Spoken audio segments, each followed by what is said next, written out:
So my approach to lobby work has always been, ask not what your country can do for organics, but what organics can do for your country.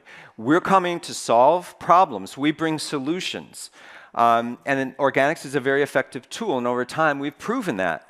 None of the other policies for pesticide reduction have truly worked in Denmark. Only recently, when they finally set the pesticide fees up to astronomical levels for the worst pesticides, that started to help. We also don't make politicians choose sides. If we made them choose sides between conventional and organic production, we would lose, because they're still bigger and they're still more powerful. It's the most powerful lobby in Denmark. But we don't need them to choose sides in order to build organics, develop organics in so many ways.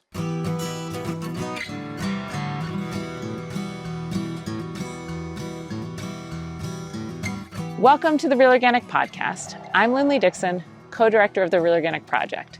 We're a grassroots, farmer-led movement with an add-on organic food label to distinguish organic crops grown in healthy soils and organic livestock raised on well-managed pasture, all without synthetic fertilizers and toxic chemicals. You just heard from Paul Holmbeck, a current world board member for IFOAM, the International Federation of Organic Agriculture Movements. Paul was the longtime director of Organic Denmark, which has been one of the most successful organizations that we know of in terms of increasing demand for organic food in the marketplace and the amount of acreage dedicated to organic practices. Paul's talk on stage at Churchtown Dairy was called Getting Organics on the Offensive, and he had a lot to share on how to get this type of work done, and we're grateful to have the support and encouragement of someone who has been so successful in mobilizing the organic movement in Europe and around the world.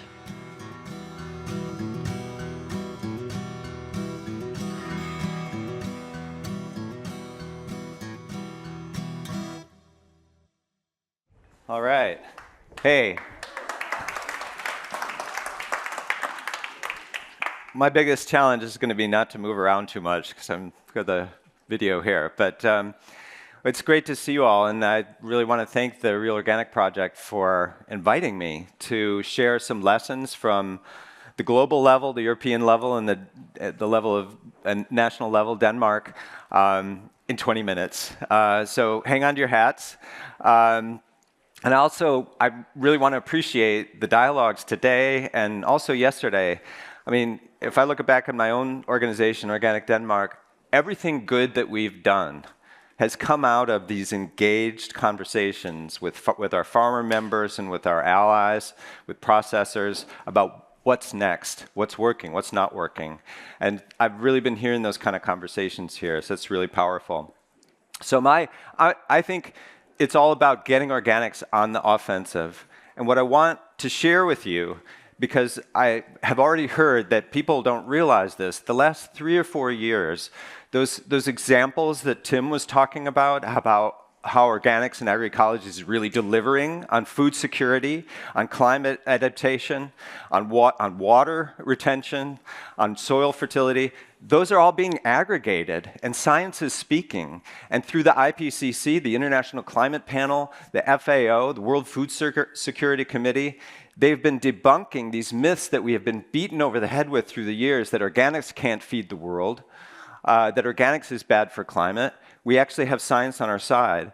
And what this led to in 2021, just a few years ago, is a whole group of nations and global actors standing together to say we're going to upscale agroecology as a tool to combat these intertwined challenges worldwide. IFOAM International is one of the founding members of that. Our strategy has 5 elements. This is how we're going to build on this momentum in the organic movement globally. One is to, of course, improve organic policies worldwide, so they're more supportive of farmers and more supportive of development. The other is to strengthen our frontline organizations, to get different hands, working hands, women's hands on the levers of change in policy and in markets and in the fields. We want to grow our organic markets, and not just third-party certified organic, but PGS, participatory guarantee systems, extremely powerful, low-cost market access for smallholder farmers. Continuously improve organic, of course, because we haven't reached our goals. Safeguard and strengthen the integrity of organics as well. And this is largely about standards, but not entirely. So join us, join IFOAM. We also have the World Organic Congress in Taiwan. Please come. It's at the beginning of December. At the European level, the Green Deal and Farm to Fork, the organic sector was fully mobilized to impact these policies, and we came out of it really well. Organic food and farming is now a central pillar of EU policy on climate, biodiversity, water quality, rural development, and rural livelihoods. We have a goal of 25% organic for Europe on average, not for every country, but on average. And we have a very strong European-wide organic action plan, much modeled after Danish organic action plans.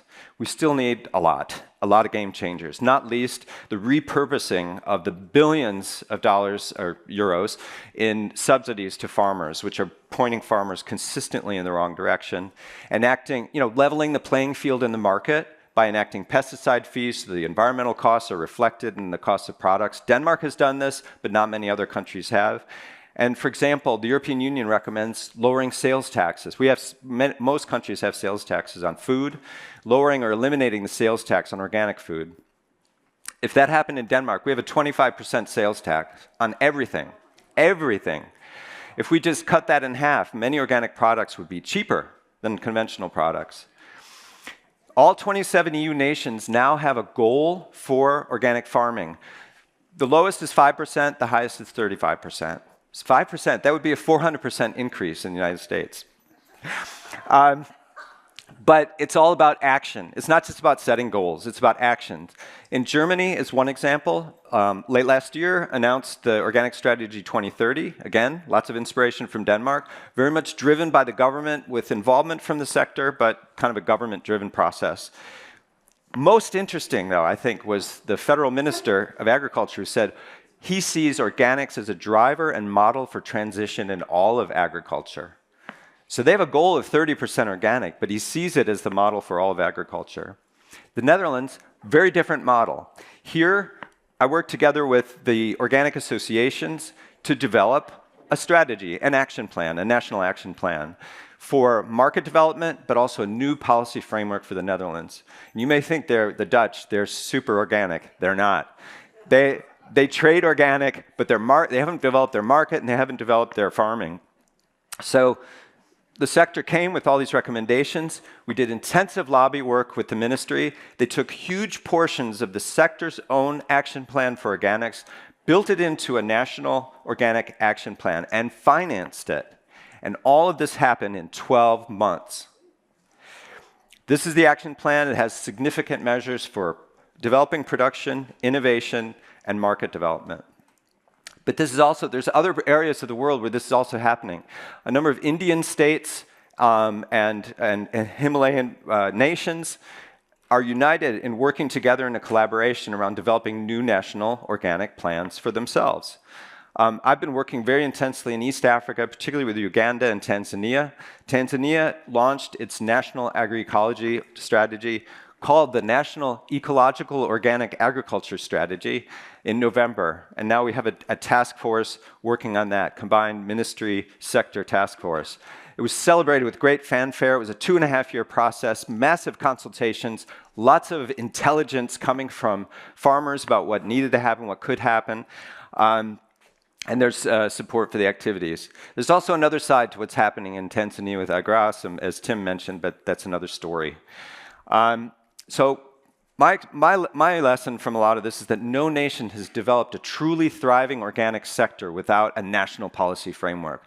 The United States has some really good elements. Yeah, there's a little bit of money here for research and for market development, some training, but there's no plan for a thriving organic sector. There could be. Denmark was the first to do an organic action plan, 1995.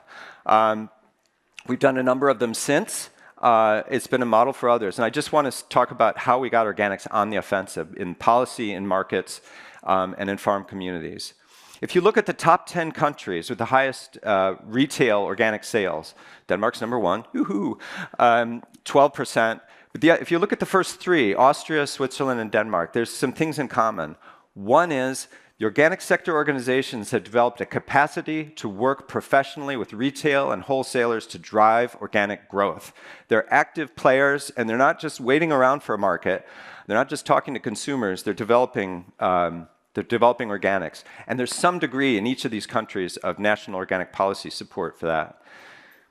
While we have 12% of the full market, there's an awful lot of things called food and drink. If you look at the a lot of the sort of common everyday products that families use quite a bit of, we have 42% of the market for fresh milk.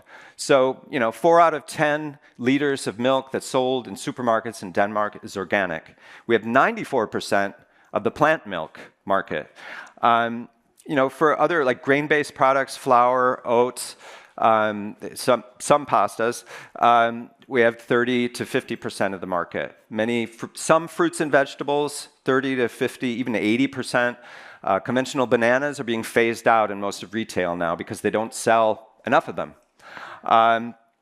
Number of other products, carrots, a big product in Denmark, 55%, almost completely Danish. How about these folks? How's it going for them? These are the people that this is why I worked for 25 years with Organic Denmark. And things are going pretty good. I mean, there's a lot of the same challenges that you're talking about here in terms of being farmers, but we've doubled the organic area, 2007 to 20. A new goal is to double again in 2030. It's a fairly large percentage of significant production. So milk is at 13%. But eggs, 25% of all production. Free-land vegetables, 30%.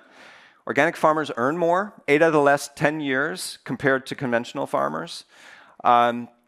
There's interest from young farmers, and that's a whole story in itself. But when we started working with young farmers, with the agricultural schools, getting them out on organic farms, then getting a week of teaching, then getting a curriculum and all those kinds of things, they were really negative. They're super negative, the young farmers. They thought, we want modern farming, But now, there's really an openness to it.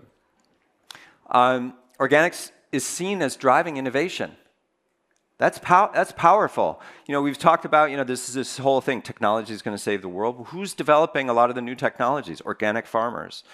And competitiveness.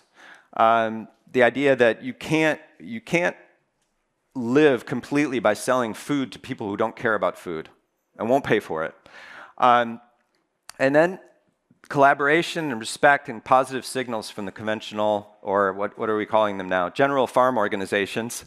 And this is a quote from them. Organic farming is Danish agriculture's strongest sustainability and value-added concept. I hate that word concept, but you see the signal that it sends.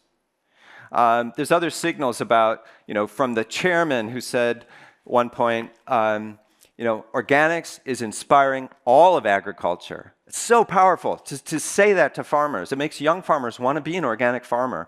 It makes politicians listen more.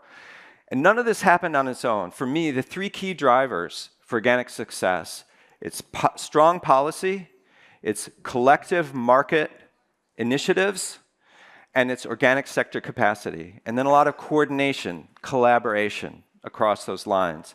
For me, the most catalytic and most often missing element is organic sector capacity, because where does policy come from? That also comes from there. Where do collective market initiatives come from? They also come from there. So, first message, unite. That's one lesson, and build capacity to drive change. We merged 8 organizations into one. That gave us a little more capacity, then got policy to support development of our organization, so we had resources to fight the fights in retail, among wholesalers, and in policy that we needed to do. And then be a driver, inspire, help them, help farmers also and food companies on their journey, and give policymakers a lot better advice. Strong policy is built on the why of organics, and we have such a story to tell. We deliver on all the SDGs, essentially. But the big ones, when we talk to politicians, and we have 12 political parties in our parliament, 11 of them support organics for one reason or another. For some, it's animal welfare. For others, it's the green agenda. For others, it's just a new economic pathway for farmers and an export a growth area or something like that. So because it's part of the solution to these SDGs, we've succeeded often in building organics in as a tool in these broader policy areas for rural development, for water quality, for getting pesticides out of food. And in this case, this is one case, climate. 2021, we developed a new national climate strategy for agriculture. The goal of doubling again organics is in that plan. It's codified there and supported by all the political parties that stand behind it. We also, at the same time, made Europe's largest single investment in development of plant-based foods.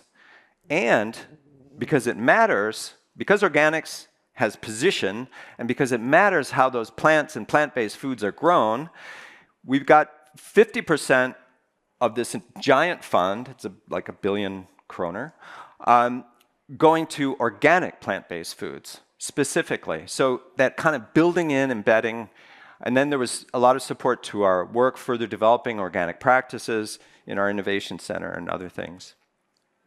So my approach to lobby work has always been, ask not what your country can do for organics, but what organics can do for your country. We're coming to solve problems. We bring solutions. And organics is a very effective tool, and over time, we've proven that.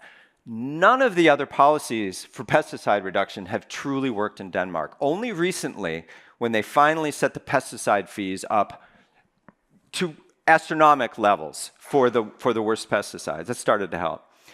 We also don't make politicians choose sides. If we made them choose sides between conventional and organic production, we would lose, because they're still bigger and they're still more powerful. It's the most powerful lobby in Denmark. But we don't need them to choose sides in order to build organics, develop organics in so many ways.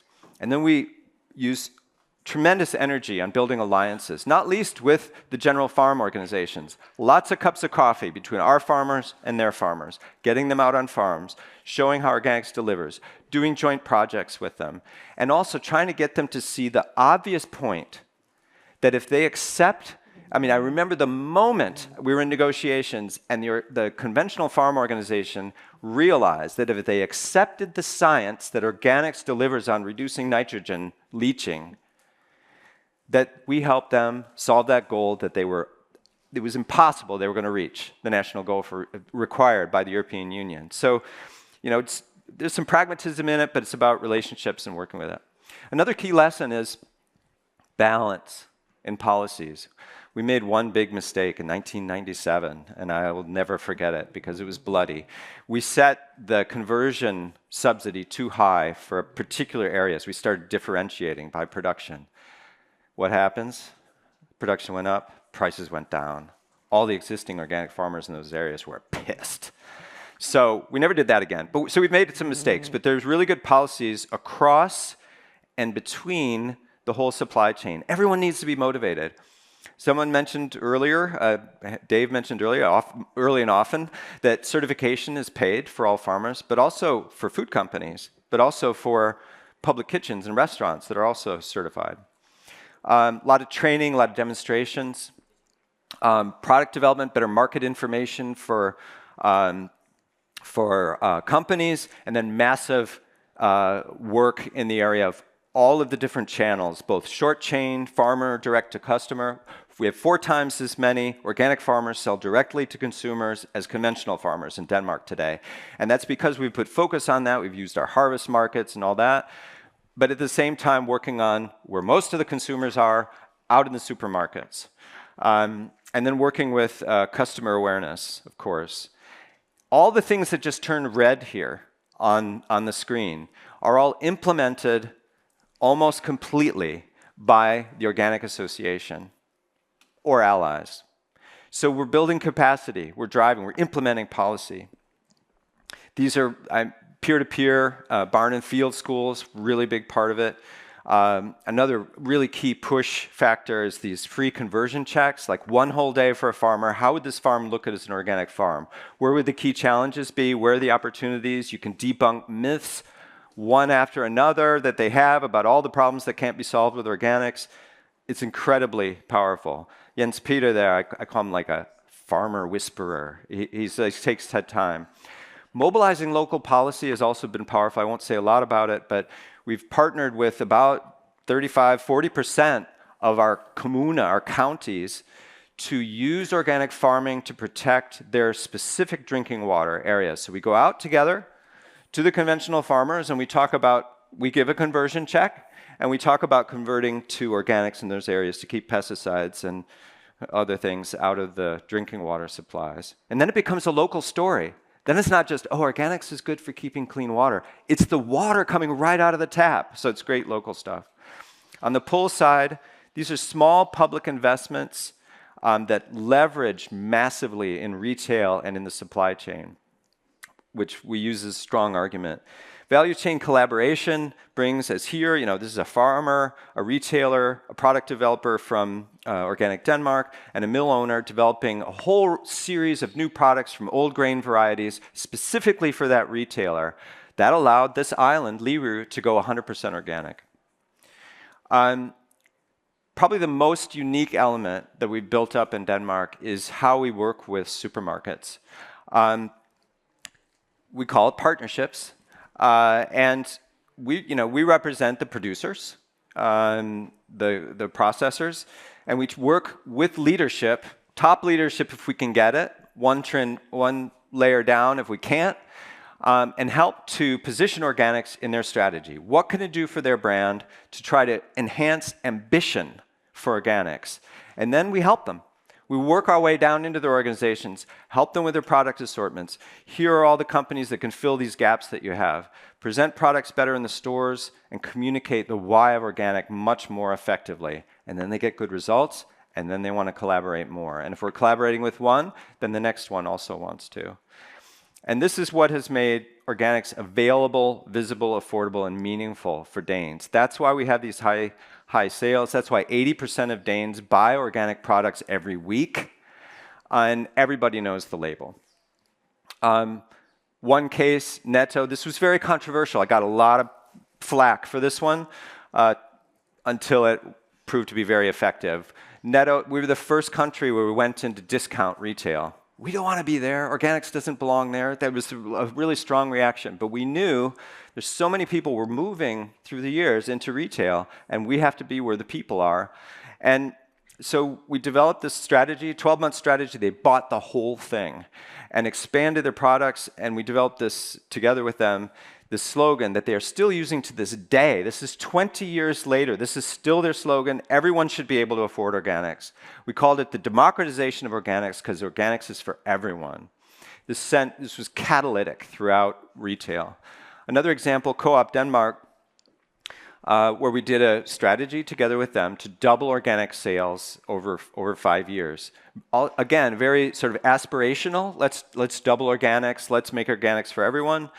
But also a lot of calls to action. Can we slip 10 million more animals free under open sky? How many liters of drinking water can we protect? How many billions of liters can we protect together?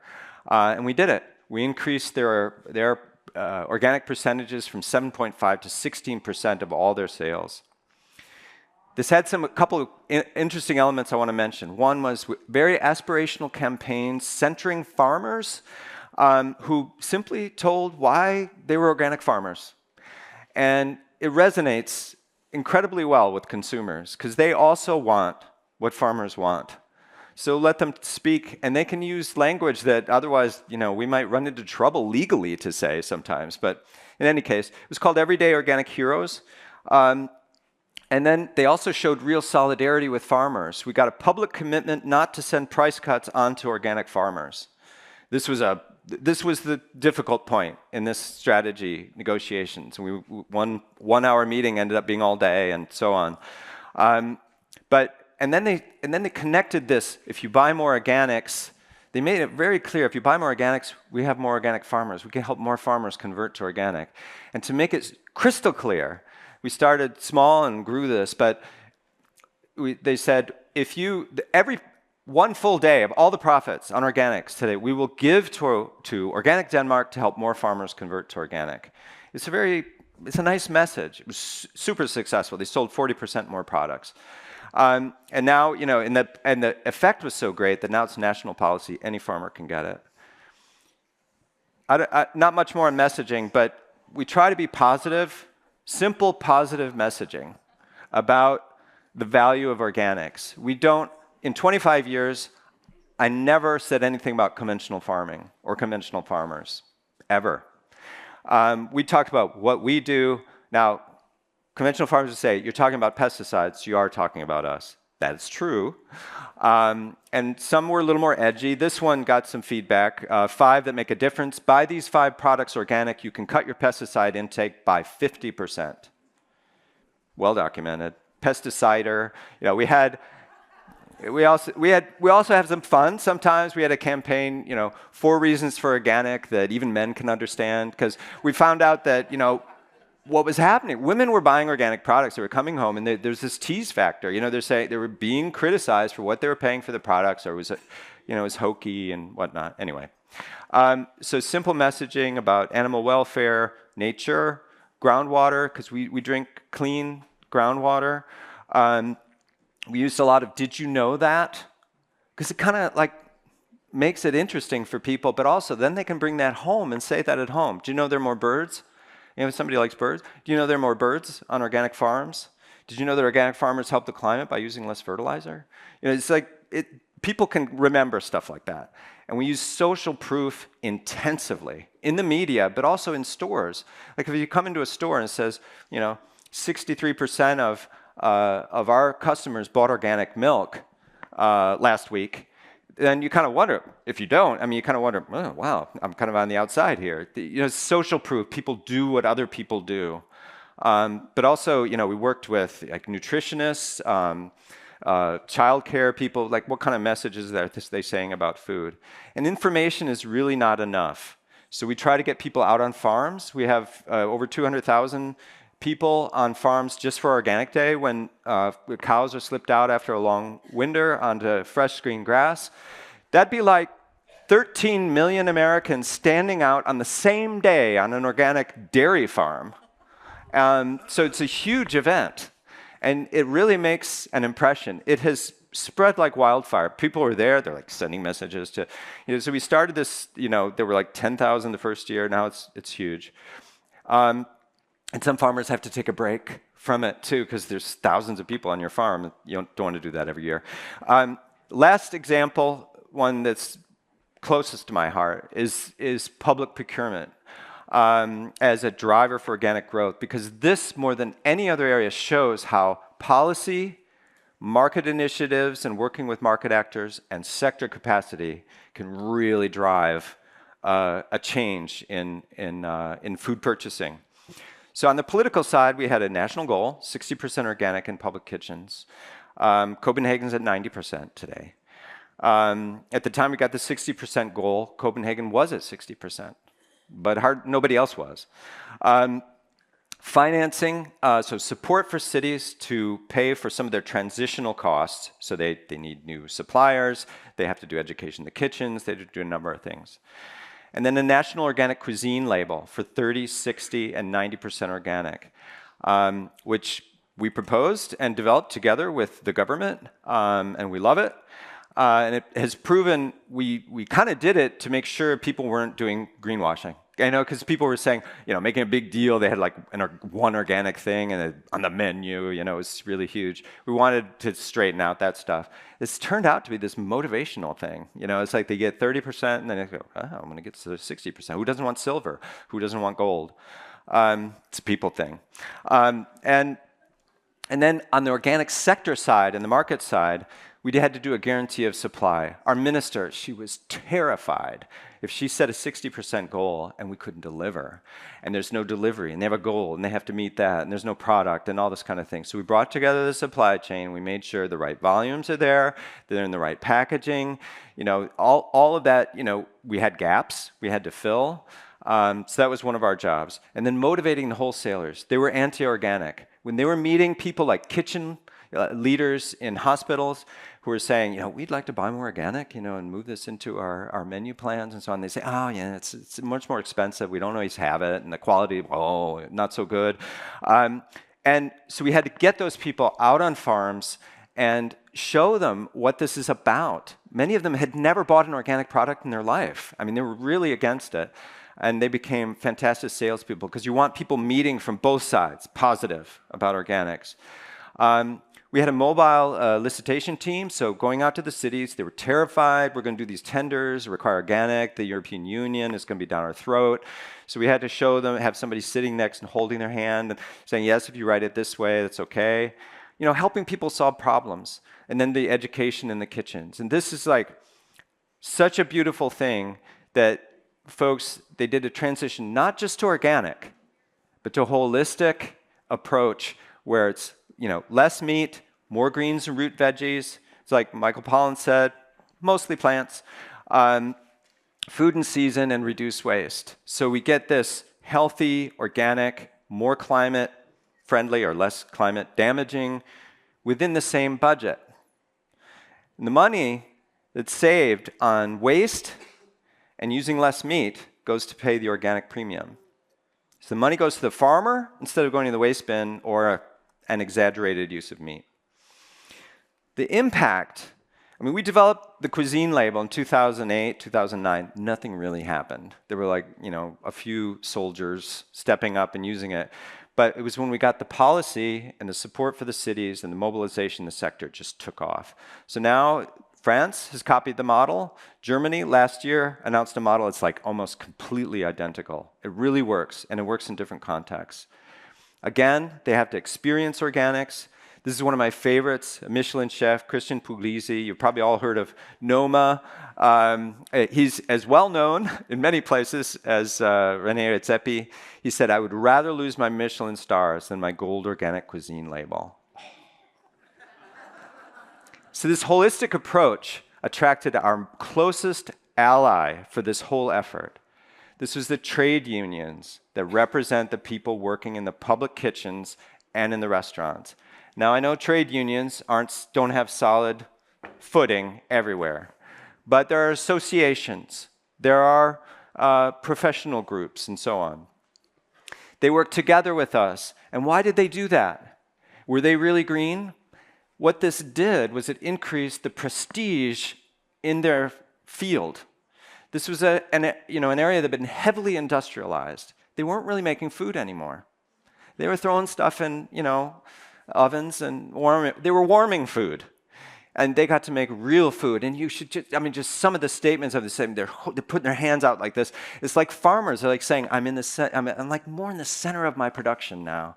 It's like the same thing. So bringing those groups together is also really exciting. And then always celebrating. Try to celebrate people. This is our Minister of Agriculture, and a whole bunch of kitchens that have just gotten their gold or silver and so on. Throughout Copenhagen, this says they've made Copenhagen an organic capital. So these are the people working in the school kitchens, working in the old folks' homes, and it showed them. It also showed the meals they were making all over the city, 30 feet high, 60 feet high, banners, celebrating these people. That's what you want to do. So to conclude, for me, getting organics on the offensive, it's about uniting for influence in policy and in the market. We can't just leave it to other actors. Unity and policy, use unity and policy to build capacity in the organizations to really drive change. Build political alliances and market partnerships, so reach out. Ecosystem thinking, find mutuality. Develop really strong national policy frameworks. Integrate organics into other policy areas. And then remember that it's all about the people. It's all about motivating people everywhere who can help develop organics, inspiring them, empowering them to make change. And that, dear friends, is my messages for you today. I'm sweating up here. It's like, yeah, great. Thank you for listening to the Real Organic Podcast. Our movement is growing because you're subscribing and sharing these podcasts with your friends. So keep it up and leave us a rating and a review as well so that others can find us. You can find a video version of this interview on our newly designed website, realorganicproject.org, or on our YouTube channel. And you can join us every Thursday for a new episode featuring voices from the organic movement. See you next time.